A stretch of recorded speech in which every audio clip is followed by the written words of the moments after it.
देश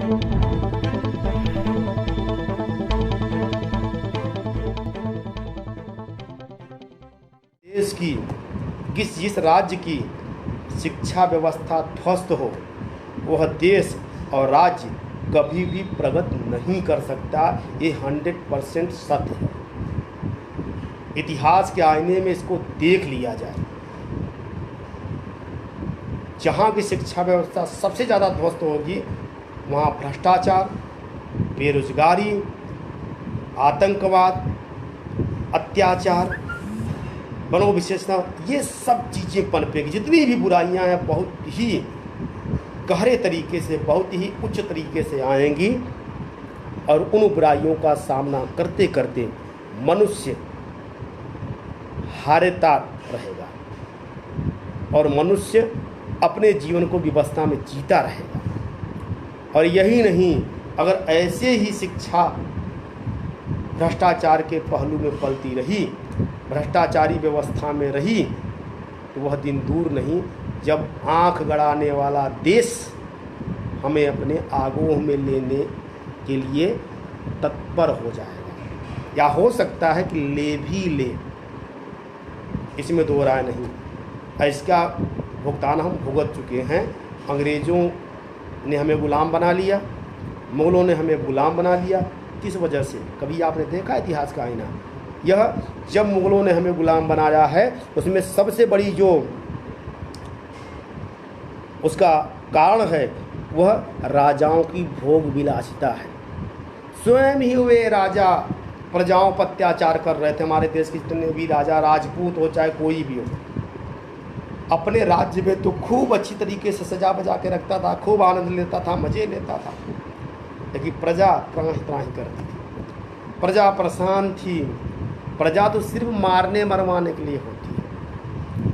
आपने कभी देखा है किसी भी महाभारत के युद्ध से लेकर आज तक के युद्ध में देखा है कभी पैदल जो लड़ने वाले चलते हैं?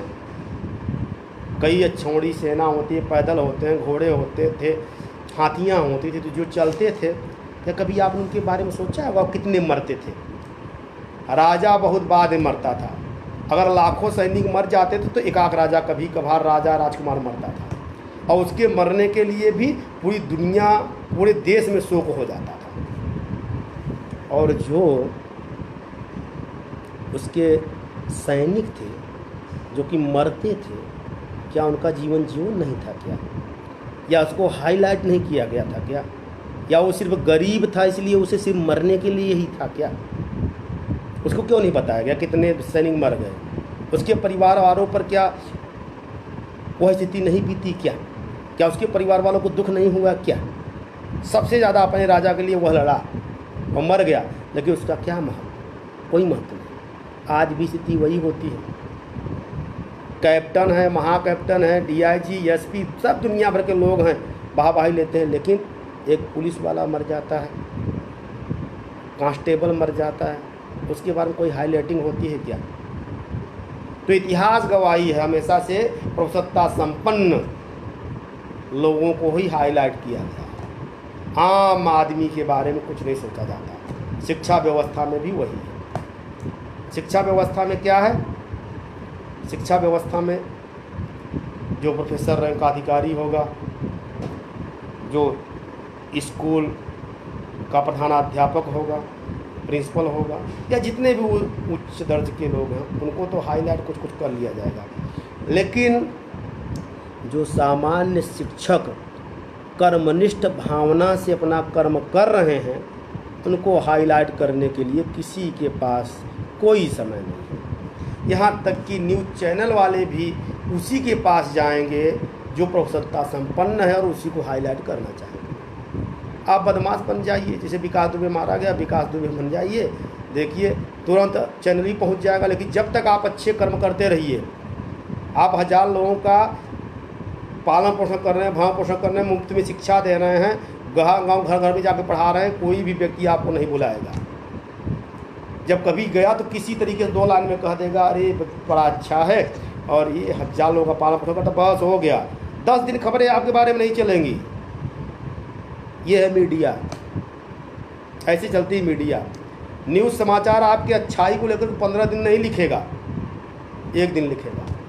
लेकिन अगर एक खतरनाक काम आप कर दीजिए तो मीडिया और न्यूज़ वाले 1-1 महीना उस पर लगे रहते हैं, महीनों महीनों उस पर न्यूज़ चलती है।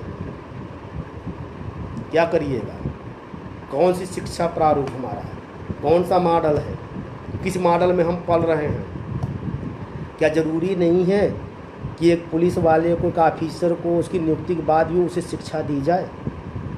क्या ज़रूरी है कि पुलिस कांस्टेबल इंटर पास करके ही बस इंटर पास किया ही रहे, आजीवन वो सिर्फ एक पुलिस कांस्टेबल और प्रोन्नत करते हुए कुछ अधिकारी बन जाए? अरे उसके लिए भी शिक्षा खोलिए, उसके लिए भी विद्यालय महाविद्यालय बनाइए, उसे और भी शिक्षित करिए, उसकी छुट्टियों को थोड़ा थोड़ा उसको गैपिंग करिए, छुट्टियाँ कीजिए, उसको क्लास करवाइए, रात में उसको पढ़वाइए, उसको और भी शिक्षा व्यवस्था की आवश्यकता है, उसको और भी शिक्षा की आवश्यकता है। औपचारिक अनौपचारिक शिक्षा तो घर से ही ग्रहण कर लेता है और सब अधिकारी से ग्रहण करता रहता है।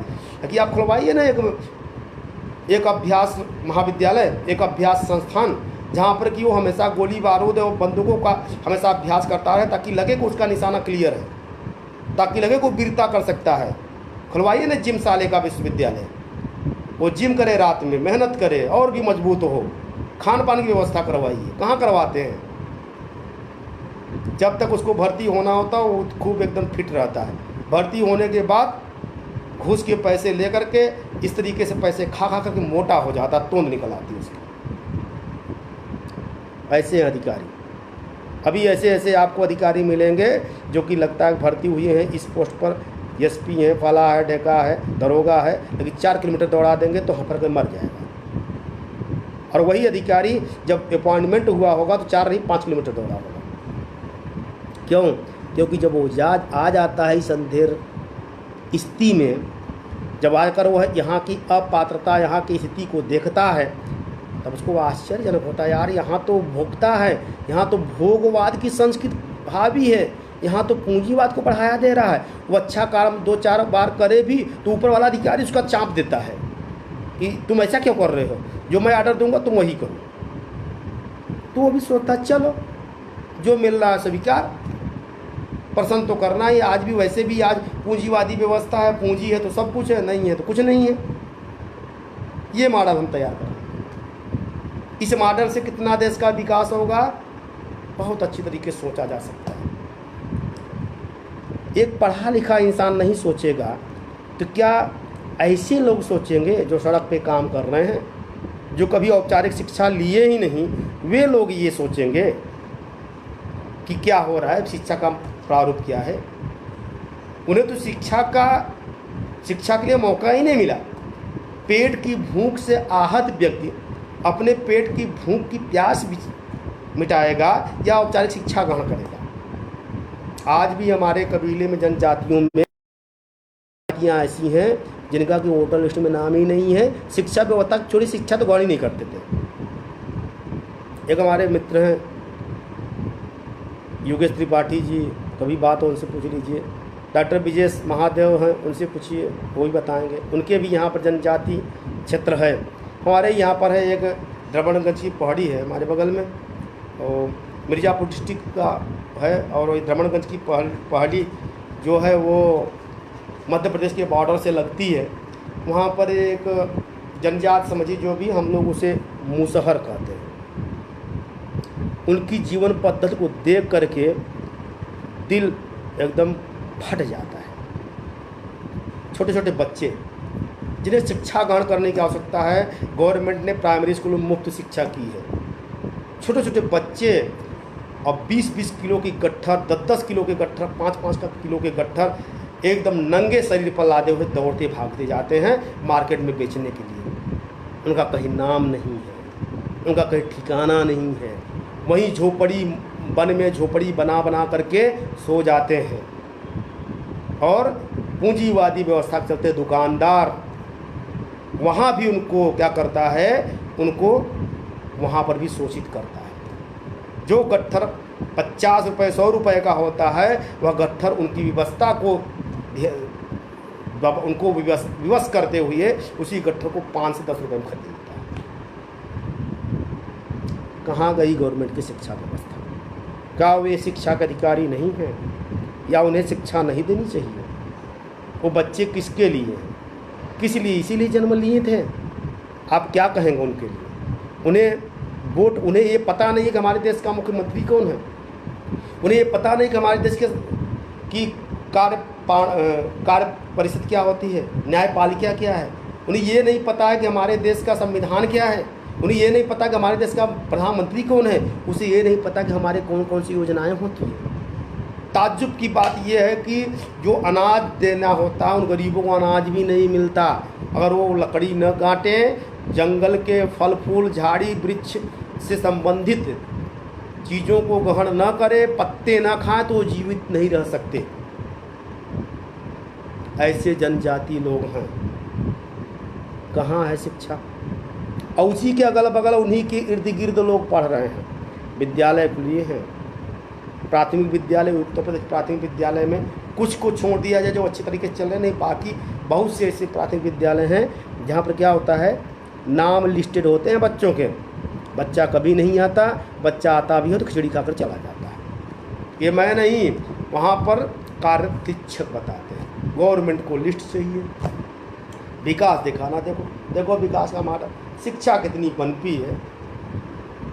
हमने खिचड़ी दे दी, गैस सिलेंडर व्यवस्था करा दिया, लैट्रिन बाथरूम ऐसा बनवा दिया ज़िंदगी में कोई झांकेगा नहीं, दीवार की पुताई नहीं कराई, कभी वैसे ही लगे हैं, मेज बेंच कभी आया ही नहीं, टाट पट्टी अभी भी वही चल रही है। एक बार कॉलेज बनवा दिया, दोबारा झांकना नहीं है। अगर प्रधानाध्यापक अध्यापक कुछ लिख करके भी भेजना की आवश्यकता है, कोई मतलब नहीं है। आजकल तकनीकी ज़माना चल रहा है, स्मार्ट क्लास चल रहा है, स्मार्ट क्लास की कोई आवश्यकता नहीं है वहाँ पर।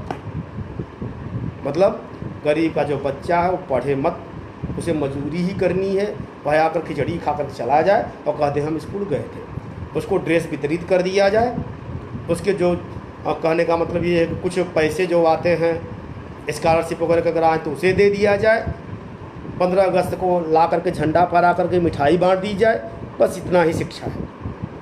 इसके बाद कोई शिक्षा की आवश्यकता नहीं है उसको। महाविद्यालयों को सुन लीजिए, महाविद्यालय विश्वविद्यालय में जो हॉस्टल में रहने वाले स्टूडेंट हैं, विश्वविद्यालय में जाते हैं, लेक्चर अगर हो रहा है, 20 से अगर किसी विश्वविद्यालय के में 20 से कोई स्टूडेंट खड़ा होकर कोई क्वेश्चन तार्किक पूछ लिया, प्रोफेसर डांट के बैठा देगा। तुम क्या जानते हो? एक सामान्य लड़के हो, अभी स्टूडेंट हो, स्टूडेंट की तरह ही रहो, बता रहे हैं सुनो, नहीं सुनना है जाओ। मतलब ये एक धौंस, मैं प्रोफेसर हूँ, मैं जो पढ़ा रहा हूँ वही सच है, अगर नहीं सच है तो मत पढ़ो। मैं अगर ये कह रहा हूँ कि तुलसीदास मध्य प्रदेश में हुए थे, तुम वही मान लो। अगर उसने पढ़ा, नहीं सर हमने तो पढ़ा था तुलसीदास उत्तर प्रदेश में हुए थे, राजापुर में हुए थे, बोलेगा तुम ज़्यादा मुझसे पढ़े लिखे हो, मैं प्रोफेसर हूँ, मैं बता रहा हूँ।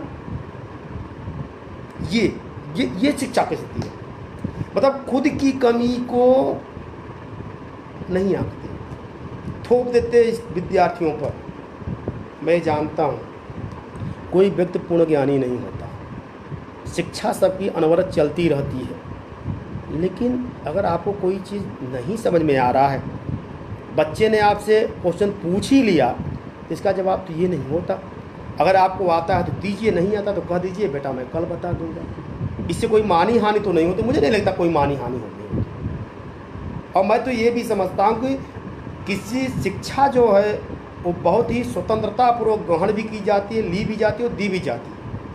अगर किसी बच्चे से भी आपको कोई शिक्षा प्राप्त हो रही है तो आपको सर झुका कर लेना चाहिए।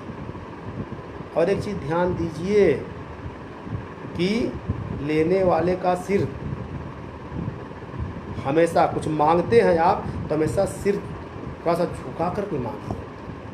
थोड़ा सा आपको, ऐसा नहीं है मैं नहीं कह रहा हूँ कि वो करिए, लेकिन थोड़ा सा आपको विनम्र होना पड़ेगा। आप कितने भी होंगे, आप कहीं के कलेक्टर होंगे, कहीं आप प्रभुसत्ता संपन्न होंगे, पूंजीवादी व्यवस्था में होंगे, राजा होंगे, लेकिन जब आप शिक्षा ग्रहण करेंगे तो विनम्र तो आपको होना पड़ेगा। और कोई भी चीज़ जब ली जाती है तो उसे विनम्रता से ही ली जाती है और तभी वह फलीभूत भी होता है। पहले समय में जब राजा एक ऋषि महर्षि से, जिसकी की पूंजीवादी स्थिति में कोई भी स्थिति नहीं होती थी, वह कोई बहुत धन संपन्न नहीं होता था, अरे उसका धन तो उसका ज्ञान था। तो जब वो ज्ञान ग्रहण करने के लिए राजा भी जाता था तो भी क्या करता था, बड़े विनम्रता से पैर छूकर बैठता था। तो इसका मतलब क्या मतलब कि वो गुरु या गुरुकुल में रहने वाला वो गुरु राजा के जैसा प्रभुसत्ता संपन्न तो नहीं था, लेकिन ज्ञान की दशा में उच्च था। और जो व्यक्ति ज्ञान या विद्या की दशा में उच्च होते हुए, ज्ञानी होते हुए देश और लोक का कल्याण करता है, मेरे दृष्टिकोण सबसे ऊंचा व्यक्ति होता है और उसका सम्मान सभी को करना चाहिए। इसीलिए इस देश में जितने भी शिक्षाविद हैं और ऐसे जो अपने कार्य से पूरे देश को प्रगति के मार्ग पर पहुंचा रहे हैं, हर ऐसे विद्यार्थियों को प्रगति की ऊंचाई पर लगे हुए हैं, चाहे वो 10% ही क्यों न हो, उनका स्थान सबसे ऊंचा है, इस पूरे विश्व में सबसे ऊंचा है, क्योंकि वे शिक्षा धर्म का सबसे बड़ा पुण्य कर्म कर रहे हैं। अब अगर जो इस कर्म में अपात्रता को परस रहा है, घटिया तरीके से विचार प्रचारित कर रहा है, बच्चों को गुमराह कर रहा है, भ्रम कर रहा है, वह कहीं न कहीं शिक्षा व्यवस्था को बिगाड़ने का सबसे बड़ा दोषी है। और वह समाज ही नहीं, अपने आप का, समाज का और देश का द्रोही है। ऐसे व्यक्ति को निकाल फेंकना चाहिए। और ये गवर्नमेंट को, मुझे तो समझ में नहीं आता कि गवर्नमेंट क्यों सोई हुई है। मैं एक स्टेट की बात नहीं करता, अभी तक मैं जो भी बताया, मैं चूँकि यूपी में मैं हूँ, देख रहा हूँ, लेकिन सिर्फ यूपी ही नहीं, एमपी देख लीजिए, बिहार देख लीजिए।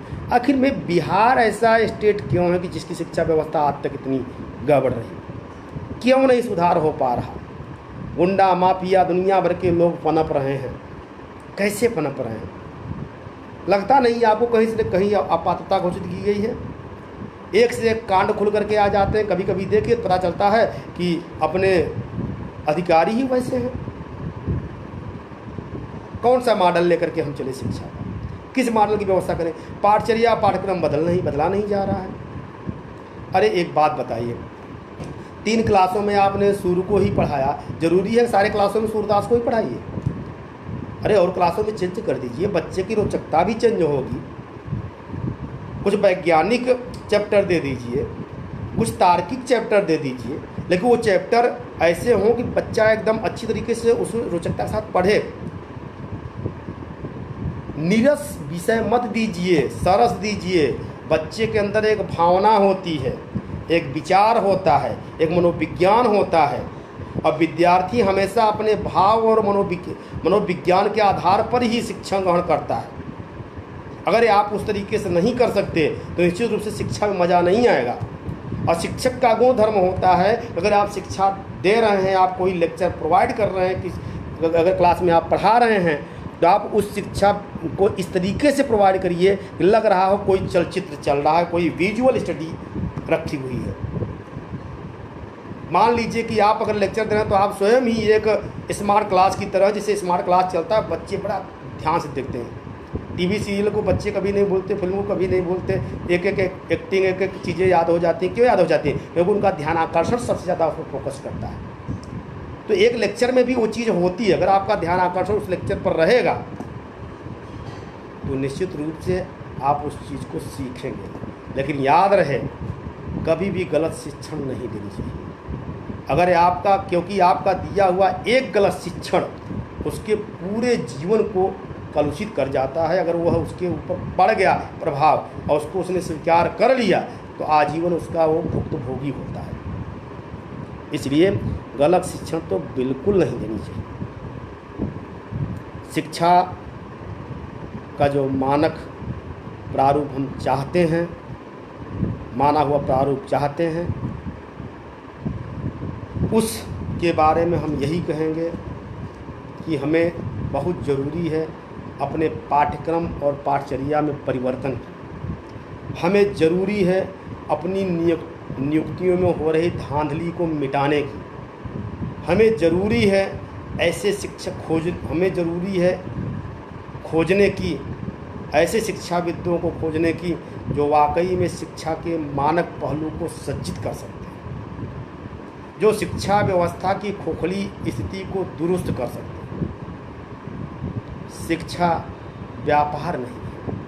अगर आपने शिक्षा को व्यापार समझ लिया तो फिर शिक्षा अपना वह काम नहीं कर पाएगी जो उसका स्वभाव है, क्योंकि व्यापार में हमेशा लाभ देखा जाता है, और सिर्फ अगर लाभ देखा जाता है तो लाभ में कभी कभी तिढ़ना और स्वार्थ भी आ जाता है, क्योंकि लाभ पाने के लिए आप कभी कभी अनैतिक कार्य भी कर सकते हैं, और अनैतिक कार्य के लिए तमाम तरह के विडंबनाओं से आप ग्रसित हो जाएं। इसलिए इसे व्यापार न बनाइए, इसे एक धर्म मानिए, इसे एक पुण्य कर्म मानिए, इसे एक जीवन का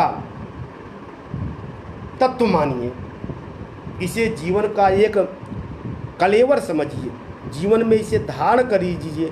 समझिए यह शिक्षा एक हमारे लिए क्या है, हमारे जीवन के विकास के लिए एक कपड़ा है जिसे हम ग्रहण कर रहे हैं। इसको ग्रहण करने के बाद विसंगतियों के लिए यह कवच बन जाए।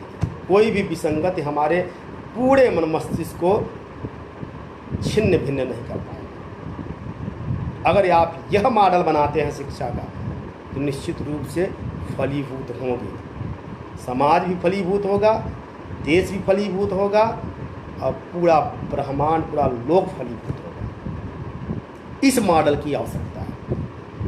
50 शिक्षाविद बैठ जाते हैं किसी पाठ्यक्रम पाठचर्या को लेकर के, लेकिन हालत मालूम क्या होती है, एक भी मॉडल नहीं तैयार हो पाता। हर कोई एक दूसरे से असहमत रहता है, हर कोई अपना सिद्धांत विचार एक दूसरे पर थोपना चाहता है। कैसे बनेगा मॉडल? चेयरमैन भी बैठा मजे ले रहा है, चलो बने मॉडल चाहे मत बने, हमें क्या, पैसा तो मिल ही रहा है। सारा खेल पूंजीवादी व्यवस्था का है। पैसे की आवश्यकता है जीवन में, बहुत आवश्यकता है। सब बहुत कुछ खरीदा जा सकता है पैसे से, बहुत कुछ ग्रहण किया जा सकता है पैसे से, लेकिन सब कुछ नहीं। याद रखिए, बहुत कुछ और सब कुछ में अंतर है।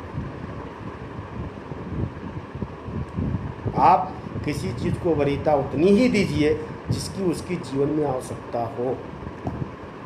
अगर जीवन में उसकी आवश्यकता नहीं है, जीवन के नकारात्मक पहलू के पक्ष में वो जा रहा है, तो उसे अपने जीवन से अलग कर देना ही श्रेयस्कर है, और यही श्रेय का मार्ग भी है।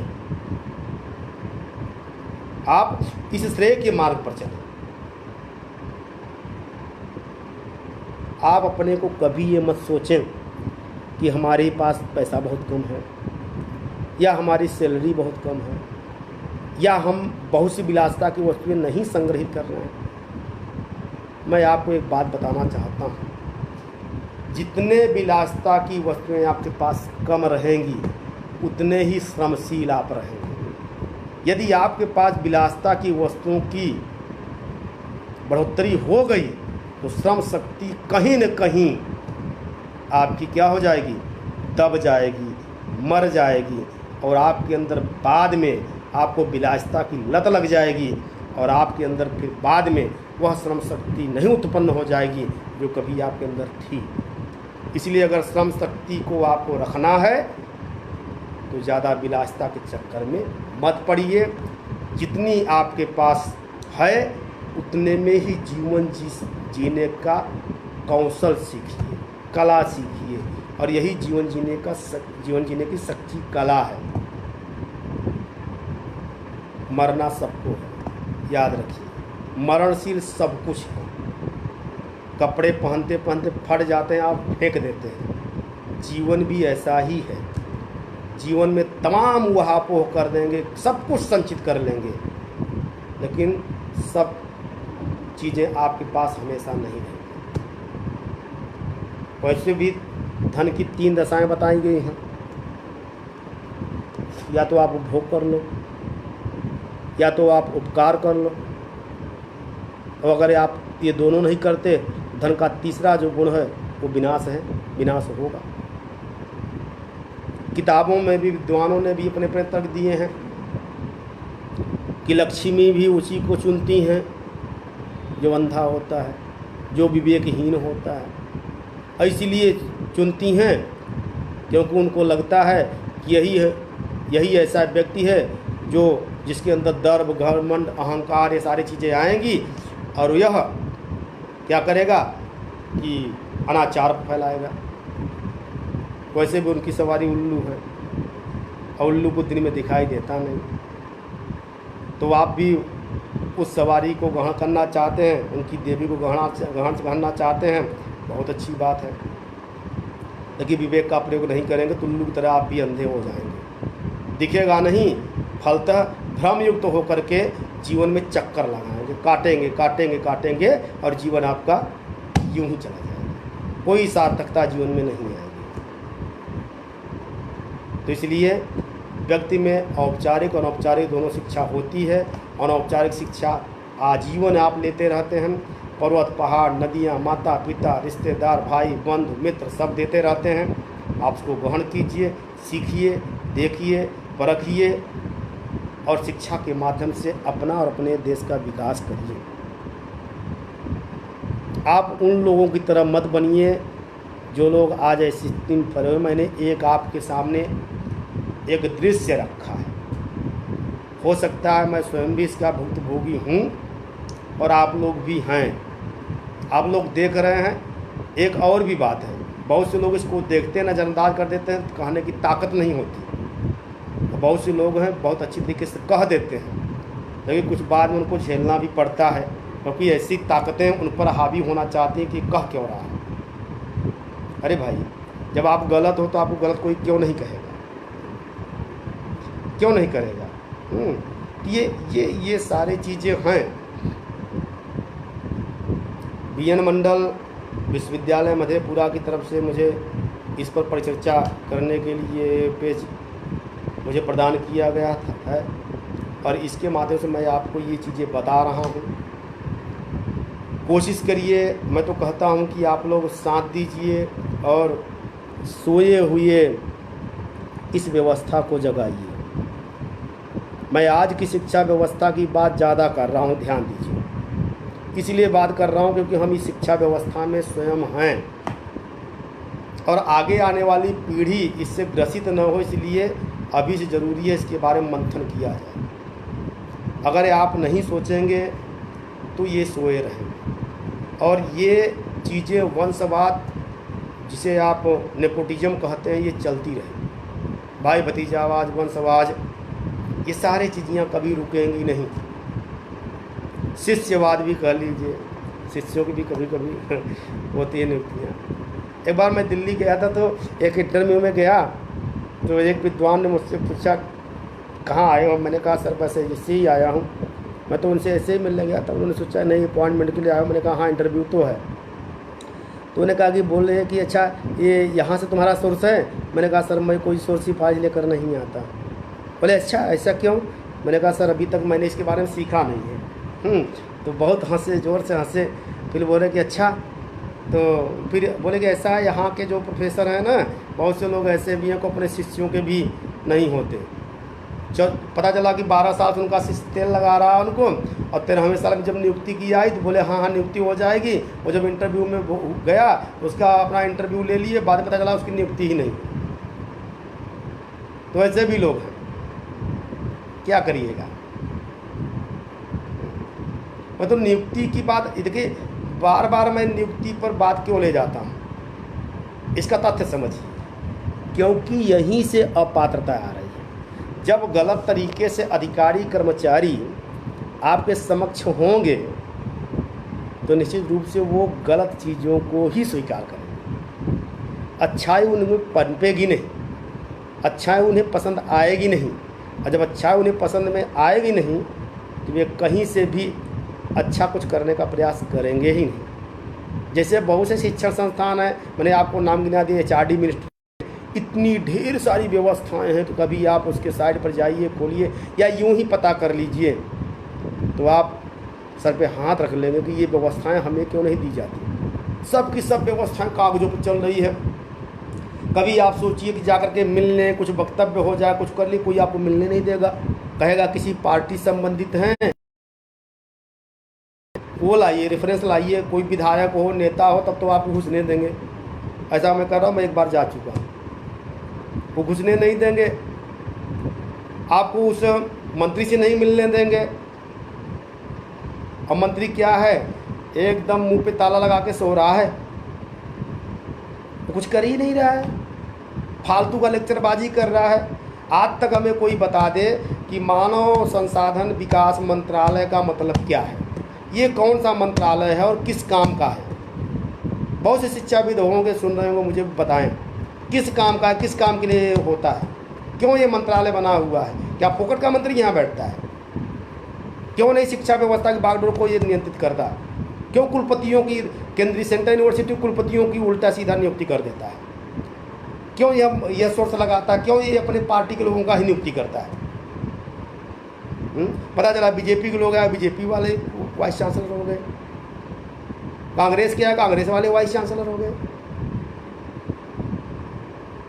दूसरे पार्टी क्या, दूसरे पार्टी, ये क्या कौन सी बात है। मतलब पार्टियों की नियुक्ति और वहाँ के वाइस चांसलर बदले जा रहे हैं, राज्यपाल जा रहे हैं। बड़ी ताज्जुब की बात है कि सेंट्रल यूनिवर्सिटी का कुलाधिपति राष्ट्रपति होता है, और राष्ट्रपति को जैसे वाइस चांसलर क्या कर रहा है, कैसी नियुक्ति कर रहा है। राष्ट्रपति साहब कब जाते हैं, कोई किस समय जाएंगे, वो तब जाएंगे जब उसका कार्यक्रम होगा, सम्मान का कोई कार्यक्रम होगा, फेयरवेल का कोई कार्यक्रम होगा, तब राष्ट्रपति साहब जाएंगे, हंसेंगे, कुछ चाय पानी करेंगे, मुस्कुराएंगे, 4-6-10 उपाधियाँ देंगे, फोटो खिंचवा लेंगे, समाचार में आ जाएंगे, काम समाप्त। कुलाधिपति का क्या मतलब है। राज्यपाल और कुलाधिपति, राज्यपाल राष्ट्रपति कैसे बनाए जाते हैं, कितने बड़े शिक्षाविद होते हैं आप जानते हो, आपको जानकारी नहीं है। एक बात बताइए, जो वाइस चांसलर की नियुक्ति करता है, क्या उसकी भी शिक्षा की परिधि उतनी होती है। क्या एक राज्यपाल जो वाइस चांसलर की नियुक्ति करता है, वो नेता नगरी से उठ करके जाता है, राज्यपाल बन जाता है, क्या वह भी विद्यावारिद, विद्यावाचस्पति या विद्वान होता है, या 10-20-50 किताबें, 100-200 किताबें लिखा रहता है, या फिर देश समाज कल्याण में बहुत से कार्य शिक्षा व्यवस्था में बहुत प्रगति किए रहता है, क्या उसके माध्यम से देश समाज बहुत से संस्थान क्या शिक्षा के मॉडल को प्राप्त किए रहते हैं। अगर नहीं किए रहते तो कैसे कुलाधिपति हो जाता है, कैसे नियुक्ति कर देता है यूनिवर्सिटियों को वाइस चांसलर। इसका मतलब ये है, उसके पास जैसी सिफारिश पहुंचेगी, जैसी मनोवृत्ति होगी, जैसा फीडबैक पहुंचेगा, वैसे ही लोगों की मनमानी तरीके से नियुक्ति कर देगा, और वैसे नियुक्ति करेगा तो लोग अपने तरीके से मनमानी चीज़ें चलाएंगे। कुलपति बनना है 5 करोड़ रुपया, प्रोफेसर बनना है 50 लाख से 1 करोड़ रुपया, हाई स्कूल का टीजीटी बनना है 10 से 15 लाख रुपया, पीजीटी बनना है 20 से 25 लाख रुपया। सबके पैसे तय किए गए हैं, खुल्लम खुल्ला। अगर आप मार्केट में जाइए, किसी से पूछ लीजिए, बहुत से ऐसे लोग हैं जो कि इसी का ठेका लेते हैं, बता देंगे इतना है, इतना व्यवस्था करो, हो जाए। क्या है ये, कौन सी शिक्षा का मॉडल है ये। झल्लम एकदम धड़ल्ले से। अभी आप प्रयागराज इलाहाबाद में पहुंच जाइए, अब तो थोड़ा सा आंच लगा हुआ है, 2-4 रिकवरियाँ चल रही हैं, नहीं तो धड़ल्ले से प्रयागराज में था टीजीटी के लिए 10 से 15 लाख रुपया और पीजीटी के लिए 15 से 20 लाख रुपया, ये स्थिति थी। फर्जी प्रमाण पत्र बनवा करके लोग भर्ती हुए। अब क्या कर रहा है, प्राथमिक स्कूल में, प्रसिद्धि स्कूलों में जांच चल रही है, उसकी उस जांच में भी स्थिति यही है, वो फर्जी को भी सिद्ध कर दे रहा, पैसा दे करके। डीएम ले रहा पैसा, नहीं तो अधिकारी ले रहा है, जो शिक्षा अधिकारी होता है वो ले रहा है। पैसे ले लेकर के उसको भी क्लियर कर देने के सही है, कागज़ में लिखना है तो लिख दिया, गया हो, मजा करो। ये स्थितियाँ कहाँ फर्जी पकड़ पा जाए। अरे वो शुरुआत से लेकर अभी तक का अधिकारी जो है वो उसी स्थिति में है, अब पहुंच जा रहे हैं, नाक रगड़ दे रहे हैं जो अपात्र हैं, जो कि फर्जी लगाए हुए हैं, ढेर सारी खरीदारी करा दे रहे हैं। कहीं कहीं तो अच्छे अच्छे पोस्ट पर जो प्रोफेसर रैंक के पोस्ट की अगर रिकवरी हो रही है और गलत हो रहा है तो लग्जरी कारें पहुंचवा दे रहे हैं। कागज ही तो पास करना कर दिया, वो प्रोफेसर जो यूनिवर्सिटी का वाइस चांसलर है वो अंधा है, वो कागज़ पर सिर्फ साइन करता है, देखता नहीं लिखा गया है, देखता नहीं क्या लिखा, सिर्फ साइन करना है, काम नहीं है, बस साइन करना है। वो साइन मोहर और साइन के लिए है बस। कितने कॉलेज संबद्ध हैं हमारे महाविद्यालय विश्वविद्यालय से, इसकी लिस्ट देखता होगा, कभी गौर से नहीं देखा होगा। किसी विश्वविद्यालय को अच्छी तरीके से जाकर के किसी महाविद्यालय में जाकर रिकवरी नहीं की होगी। अनुमोदन महाविद्यालय में अप्रूवल तो धड़ल्ले से होते हैं। सेल्फ फाइनेंस कॉलेजों की बता रहा हूँ, उनका अप्रूवल आए दिन होता रहता है। एक ही व्यक्ति 50-50 कॉलेजों में अप्रूवल के आज भी पढ़ा रहा है। एक समय जीसी ने कहा क्या होगा, अब थोड़ी सी जाँच वाँच नहीं, सब जाँच हवा में उड़ गया। ये HRD कहता है दूसरे दिन फुस हो जाता है। UGC तो जैसे वो कभी इधर नाच कर रही, कभी इधर नाच कर रही, कभी इधर, गणिका है, गणिका की तरह नाचती है, नचाते हैं हम लोग उसको। कोई उसका अस्तित्व नहीं है, कोई नियम नहीं है, विश्वविद्यालय की कोई स्थिति को क्लियर नहीं करती, सिर्फ गणिका की तरह नचाते। खूब फर्जीवाड़ा हो, कोई दिक्कत नहीं। ये देश की शिक्षा का मॉडल है। इस मॉडल पर हम अपने देश का विकास करेंगे। कैसे करोगे, कहाँ करोगे, कौन से विकास की बात करते हो आप, कौन से मॉडल लेकर चल रहे हो आप? इस मॉडल के भुक्तभोगी हैं हम। इस मॉडल में हजारों लोग हैं, इस मॉडल में हजारों करोड़ों हजारों लोग, लाखों लोग बेरोजगार टहल रहे हैं। इस मॉडल में हजारों लाखों लोग अत्याचार के शिकार हो रहे हैं। इस मॉडल के चलते हजारों लोग बेसहारा हो जा रहे हैं। ये मॉडल अनाचार विसंगतियों का अगर कोई जड़ है तो ये शिक्षा का मॉडल है, जो बदल नहीं रहा है, जो अपात्रता को परोस रहा है, अपात्रता को और उसके माध्यम से हम अपना विकास करना चाहते हैं।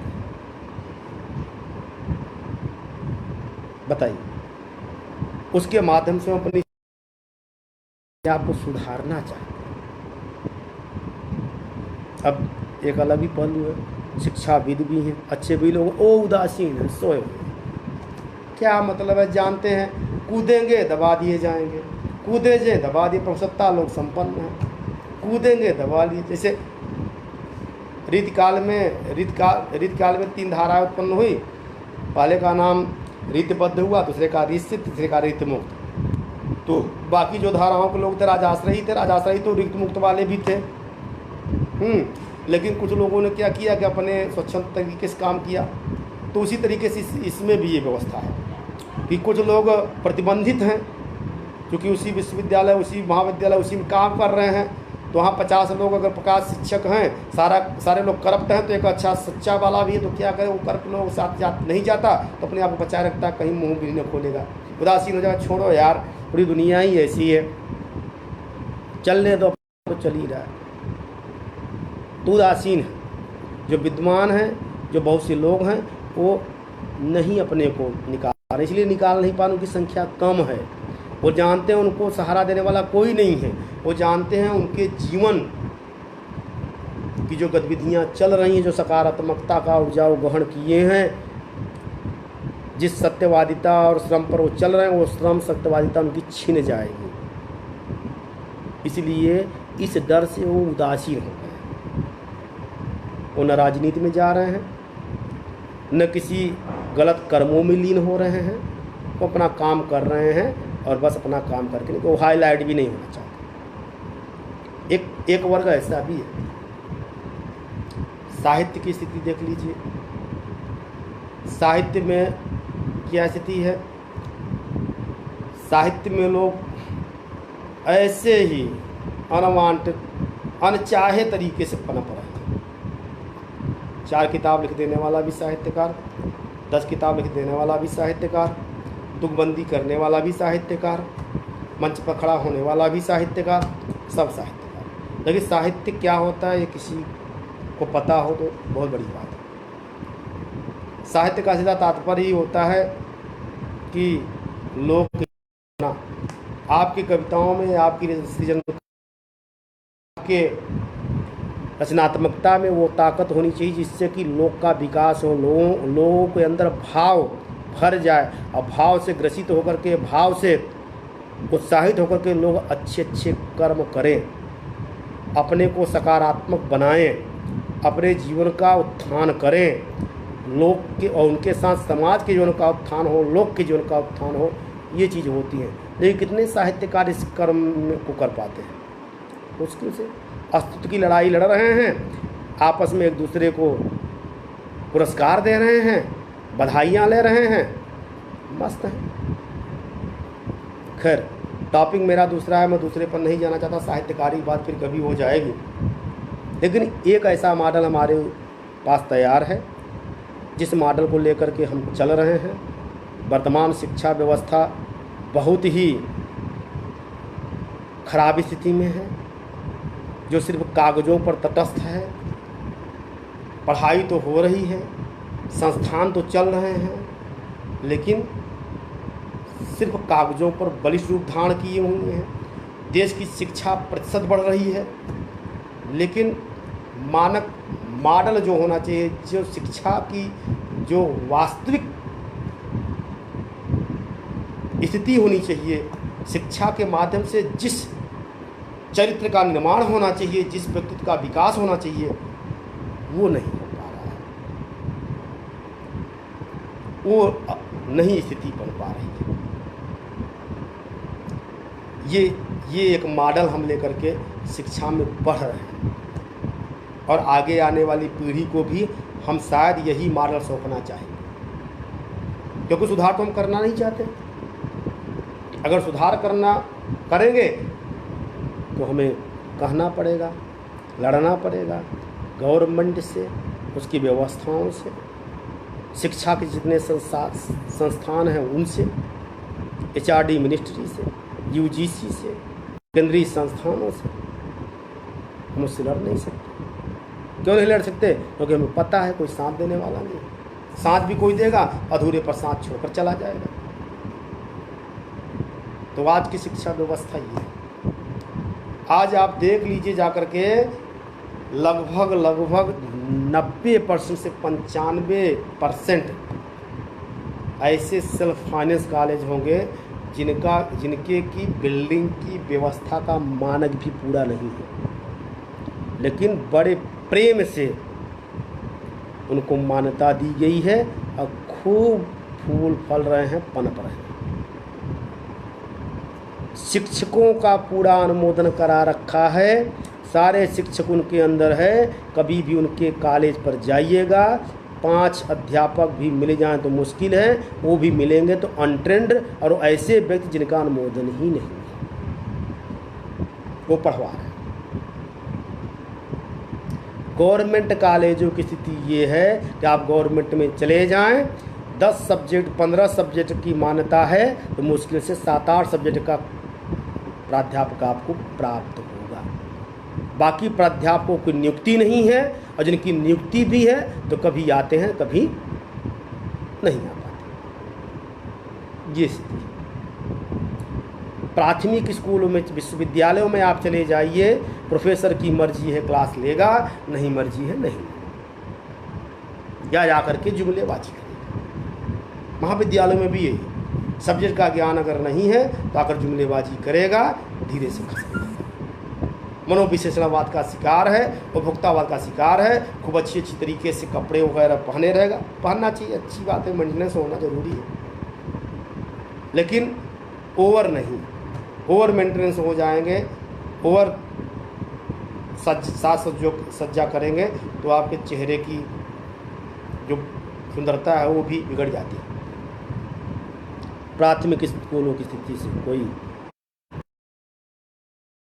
नहीं है, वहाँ पर बच्चे आते हैं, कौन से बच्चे आएंगे, दलित के बच्चे आएंगे, मीडियम के भी कुछ बच्चे हैं लेकिन नाम मात्र के हैं, गरीब वर्ग के बच्चे आते हैं, जहाँ पर ज़रूरी है कि बहुत मेहनत से पढ़ाया जाए, बच्चे पढ़ें भी, लेकिन उन बच्चों के अंदर भी एक हैबिट हो गई। उन्हें पता है कि सर जी इतने कामों में व्यस्त हैं कि एक ही, पता चला प्राइमरी स्कूल में 2 ही शिक्षक हैं, 5 ठो क्लास है, तो 2 शिक्षक 3 क्लासों को, 2 क्लासों को एक में कंबाइन करके पढ़ा रहे हैं।